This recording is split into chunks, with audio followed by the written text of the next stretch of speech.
Hello friends, जय Hind. Friend, आज इस क्लास में हम कक्षा 10 विज्ञान का सबसे महत्वपूर्ण टॉपिक देखने वाले हैं, वो है बहुविकल्पी प्रश्न। फ्रेंड, ये प्रश्न आपके बोर्ड एग्जाम में एक दो बार नहीं, ये कई बार पूछा गया है और ये बहुत इंपॉर्टेंट है। इसको तैयार कर लीजिए, ये पिछले साल ही पूछा गया है। ठीक है, तो एग्जाम बहुत पास में आ चुका है, इसको तैयार करना बहुत जरूरी है। देखिए, बिना टाइम बर्बाद किए हम पहला प्रश्न से स्टार्ट करते हैं। देखिए, जो प्रश्न बताएंगे अपने कॉपी में लाइन बाय लाइन नोट कर लीजिएगा। ये सब पिछले साल पूछा गया प्रश्न है और ये कई बार पूछा गया प्रश्न है। ठीक है, देखिए पहला प्रश्न है कि मानव नेत्र के जिस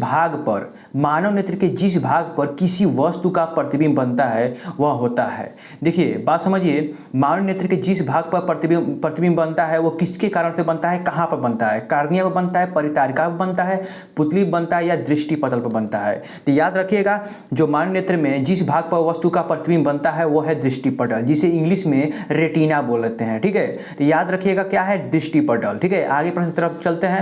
देखिए कह रहा है कि लघु पथन होगा, परिपथ नहीं होगा। लघु पथन के समय परिपथ में विद्युत धारा का मान क्या होता है? अगर आपके घर में शॉर्ट सर्किट होता है ना, जैसे लाइट, जैसे शॉर्ट सर्किट नहीं होता है, उसमें जब विद्युत धारा का मान में क्या परिवर्तन होता है? तो ऑप्शन ए दिया है बहुत कम हो जाता है, ऑप्शन बी दिया है परिवर्तित नहीं होता, ऑप्शन सी दिया है बहुत अधिक हो जाता है, बढ़ जाता है और निरंतर परिवर्तित होता रहता है। मतलब इसमें कि जो राइट आंसर क्या होगा? देखिए, जब शॉर्ट सर्किट होता है तो आपके घर में विद्युत धारा का मान कम हो जाता है। ठीक है, आगे चलें। ये प्रश्न जितना बता रहे हैं एक दो बार नहीं, आपके बोर्ड एग्जाम में कई बार पूछा गया प्रश्न है।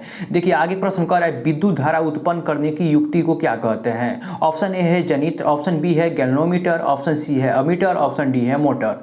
तो विद्युत धारा उत्पन्न करने को मतलब हम लोग क्या बोलते हैं? यंत्र को, युक्ति को जनित्र बोलते हैं। जैसे यांत्रिक ऊर्जा को ये विद्युत ऊर्जा में परिवर्तित करता है। प्रश्न पूछा भी है, और जनित्र क्या करता है? यांत्रिक ऊर्जा को विद्युत ऊर्जा में परिवर्तित करता है। ठीक है, आगे चलते हैं। ये प्रश्न बहुत इंपॉर्टेंट है, ये प्रश्न को आपको एकदम समझना जरूरी है। ठीक है, ये बच्चा वही समझेगा जो कुछ पढ़ा होगा। एक तत्व के क्लोराइड का सूत्र MCl2 है, तो उसके ऑक्साइड का सूत्र क्या होगा? ऑक्साइड मतलब वो इसमें ऑक्सीजन लगा होगा, इसमें सब चीज में ऑक्सीजन लगा है, तो इसका सूत्र क्या होगा? देखिए MCl2 लिखा हुआ है, तो ये Cl2 कब आया होगा? ये Cl2 कब आया होगा? जब ये इस पर M+2 होगा। ठीक है, तो हमको ऑक्सीजन का सूत्र बनाना है ना, ऑक्साइड का, तो मतलब इसका ऑक्साइड का सूत्र बनाना है, हमको सिर्फ M लेना है, M+2 लेना है। और ऑक्साइड पर क्या होता है? ऑक्सीजन लेना पड़ता है, तो ऑक्सीजन पर -2 होता है, तो ये घात इधर चला आता है तो M2, और ये घात इधर चला आता है इसके, तो O2, ये कट जाएगा तो MO हो जाएगा। तो याद रखिएगा, ऐसे इसको सॉल्व करेंगे, एक दो बार करेंगे, प्रैक्टिस हो जाएगा। आगे चलते हैं, जितना प्रश्न बताएंगे सब इंपॉर्टेंट होगा आपके बोर्ड एग्जाम की दृष्टि से। देखिए आगे प्रश्न कर रहा है कि एंटीमनी है, धातु है, अधातु है, उपधातु है, मिश्र धातु है। तो एंटीमनी जो धातु का गुण विद्यमान होता है और अधातु का, ये क्या होगा? उपधातु होगा। दोनों को मिलाकर हम लोग उपधातु में पढ़ते। आगे प्रश्न है फ्रेंड्स, कह रहा है ना, देखिए आगे प्रश्न है फ्रेंड्स, कह रहा है कि वीरकों का कार्य क्या होता है? शोषण करना, प्रजनन करना, उत्सर्जन करना, पाचन करना। तो याद रखिएगा, वीरकों का जो कार्य है वो है उत्सर्जन करना, मतलब शरीर से जो है अवशिष्ट पदार्थ निकालना, किसी मूत्र के माध्यम से। ठीक है, यहाँ आप देखिए अगला प्रश्न है, मेंडल का प्रायोगिक पौधा कौन था? देखिए मीठी मटर, उद्यान मटर, सरसों या गुड़हल।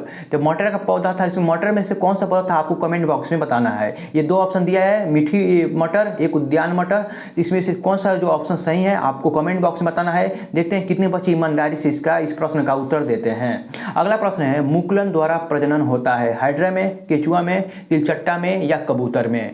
देखिए मुकुलन द्वारा जो प्रजनन होता है वो होता है हाइड्रा में, तो ऑप्शन इसका राइट आंसर होगा। आगे चलते हैं। ये प्रश्न कह रहा है कि लेड नाइट्रेट का रासायनिक सूत्र क्या होता है? मोस्ट इंपॉर्टेंट प्रश्न है, लेड नाइट्रेट का रासायनिक सूत्र क्या होता है? PbNO3 का होल ट्वाइस, PbNO2 का होल ट्वाइस, PbO। देखिए इसका जो सूत्र होता है PbNO3 का whole twice. Option number B इसका राइट आंसर होगा।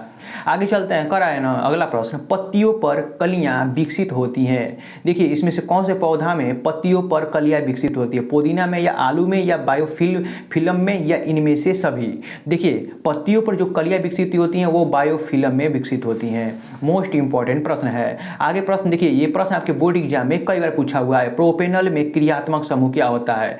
अब यहाँ पर लास्ट में जो देखते हैं कि ये क्या जुड़ा हुआ है, कौन समूह जुड़ा हुआ है? अल जहाँ जुड़ता है ना तहाँ एल्कोहल समूह होता है, तो इसमें से खोजेंगे ऑप्शन में से, यहाँ पर CHO दिया है, यहाँ पर कीटोन दिया है, यहाँ पर एल्कोहल दिया है, तो ये इसका राइट आंसर होगा OH समूह होता है। प्रोपेनल में जहाँ अल होगा तहाँ OH समूह होगा, तो ये याद रखिएगा। चलते हैं आगे प्रश्न, आगे वाला प्रश्न बहुत इंपॉर्टेंट है।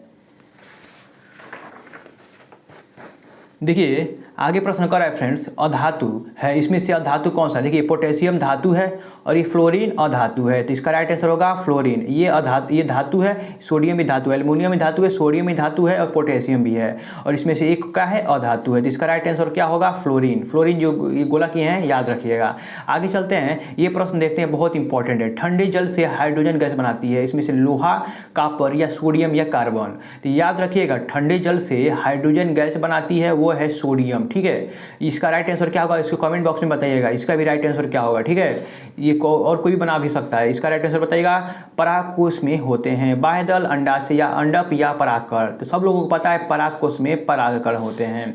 आगे चलते हैं, अगला प्रश्न कर रहा है फ्रेंड्स, करे पौधों में जल के परिवहन हेतु होता है, पौधे में जल के परिवहन के लिए कौन सा उत्तरदायी होता है? फ्लोएम, रंध्र, पित्त जमा या जाइलम? तो जो पौधे में जो जल का वो नीचे जड़ से पूरा पत्तियों तक परिवहन करता है वो होता है जाइलम। जाइलम का कार्य क्या है?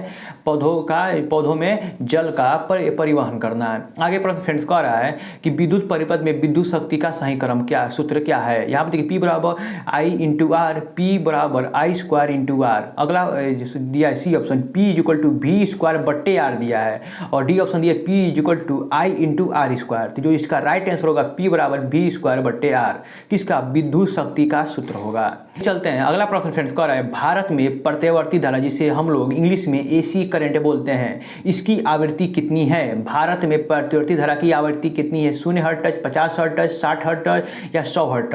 तो याद रखिएगा 50 हर्ट्ज भारत में प्रत्यावर्ती धारा मतलब AC करंट की आवृत्ति है। आवृत्ति मतलब समझते हैं, एक सेकंड में वो कितनी बार फ्लिकरिंग कर रही है, मतलब ऐसे ऊपर नीचे कर रही है, इसका मतलब होता है। श्वेत प्रकाश की किरण जो प्रिज्म पर गुजरता है तो किस रंग का विचलन सबसे कम होता है, मतलब न्यूनतम होता है? हरा रंग, पीला रंग, लाल रंग या बैगनी रंग? तो जिसके सबसे कम जो विचलन होता है, अगर प्रिज्म से प्रकाश को गुजारा जाए तो सबसे कम जो विचलन होता है, विचलन मतलब मोड़ना, जैसे ये लाल रंग है ना, लाल रंग का कम होता है और बैगनी रंग का अधिक होता है। अगर प्रश्न पूछेगा कि प्रिज्म से अगर श्वेत प्रकाश गुजारा जाए तो सबसे अधिक विचलन किसका होगा? बैगनी, और सबसे कम होगा लाल। तो इसका राइट आंसर क्या होगा? लाल होगा। आगे प्रश्न, ये मोस्ट इंपॉर्टेंट प्रश्न है, करें मादा जनन तंत्र के किस भाग में कापटी स्थापित किया जाता है? अंडाशय, अंडावाहिनी, गर्भाशय या योनि? तो मानव जनन तंत्र में किस भाग में कापटी स्थापित किया जाता है? तो सब लोगों को पता है गर्भाशय में कापटी का प्रयोग किया जाता है, ठीक है। अगला प्रश्न है कि अत्यधिक उच्च प्रतिरोध वाला पदार्थ कौन सा है? इसमें चालक है, अर्धचालक है, अतिचालक है या विद्युतरोधी है? जो इसका राइट आंसर होगा वो होगा विद्युतरोधी। अत्यधिक उच्च प्रतिरोध वाला जो चालक कौन सा है? विद्युतरोधी। ये प्रश्न लास्ट प्रश्न था। ये प्रश्न जितना बताएं इसको कॉपी में अभी नोट कर लीजिए वीडियो के पीछे करके, और जितना प्रश्न है ना ये 1-2 बार ने आपके बोर्ड एग्जाम में कई बार पूछा हुआ प्रश्न है, इसको आप ईमानदारी से तैयार कर लीजिए, और चैनल पर नए चैनल को सब्सक्राइब करने के साथ साथ बेल आइकन दबा लीजिए। जय हिंद, जय भारत।